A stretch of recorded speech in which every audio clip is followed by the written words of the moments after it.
पर अब बजट की तैयारी ईटीना स्वदेश पे हम लगातार आपकी करवा रहे हैं और बजट के सुपर ट्रेड समझेंगे हमारे सभी एक्सपर्ट से।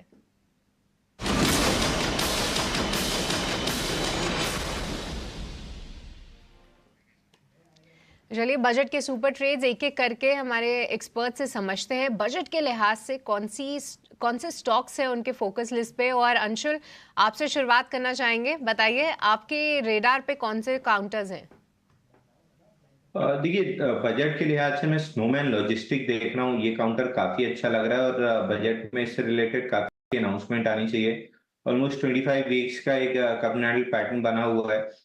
73 74 रेंज में इसको बाई करके चलना चाहिए। मोस्ट लाइकली 90 92 रुपए तक की अपसाइड मिल सकती है। प्रमोटर्स में भी प्रमोटर ग्रुप भी इसमें काफी बाइंग करके चल रहा है। तो जब प्रमोटर्स अपनी बिजनेस पे काफी कॉन्फिडेंट है तो हमको भी रहना चाहिए और बजट भी सपोर्टिव रहेगा। तो यहाँ से 73 74 की जोन में बाइंग रहेगी।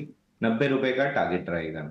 ओके, स्नोमैन लॉजिस्टिक्स, यस, काफ़ी इंटरेस्टिंग दिख भी रहा है ये काउंटर। और लॉजिस्टिक्स स्पेस में से अगर हम देखें तो जहाँ पे बाकी सब काउंटर्स में थोड़ी गिरावट ज़रूर है, स्नोमैन लॉजिस्टिक्स होल्ड कर पा रहा है अपने आप को। और साथ ही अंशुल के यहाँ पे अब स्टॉक कॉल। संतोष, अब आपसे समझना चाहेंगे, बताइए बजट के लिहाज से एक कौन सा कॉल जो है, कौन सा स्टॉक आपके रेडार पे है। क्विक हील के बारे में तो हमने डिस्कस किया ही था, पर कोई और सेक्टर और स्टॉक? यस, मेरे रेडार पे कंटेनर सॉरी नवकार कॉर्पोरेशन है। इस स्टॉक की बात करें तो एक फ्राइडे के सत्र में इसमें हमने देखा कि कमजोर बाजार में भी 10% की तेजी देखने को मिली। वीकेंड पे एक आर्टिकल भी पढ़ रहा था कि मोस्ट ऑफ द कंपनीज जो चाइना से माइग्रेट होना चाहती है, India is preferred destination, but एक जो चैलेंज आता है वो आता है कार्गो का इंफ्रास्ट्रक्चर। तो मुझे लगता है इस बजट में उस एरिया पे फोकस रहेगा और ये स्टॉक एक काफी इस सेक्टर में आउट परफॉर्म कर सकता है। स्ट्रक्चर भी बहुत अच्छा है, अच्छे वॉल्यूम के साथ ब्रेकआउट आया है। तो ऑन इमीडिएट बेसिस मुझे 150 रुपए का टारगेट आसानी से अचीव होते नजर आता है। यहाँ पे 118 रुपए का स्टॉप लॉस मेंटेन करके रख सकते हैं। जी हाँ, फ्राइडे के सत्र में काफ़ी सरप्राइजिंग था और इंटरेस्टिंग भी था देखना कि नवकार कॉरपोरेशन 10% की तेज़ी दिखा रहा था। ये काउंटर बढ़िया ब्रेकआउट स्टॉक है। यहाँ पे संतोष की कॉल आती हुई 150 के टारगेट्स ध्यान में रख रहे हैं। 118 रुपए का एक आप स्टॉप लॉस लगा सकते हैं।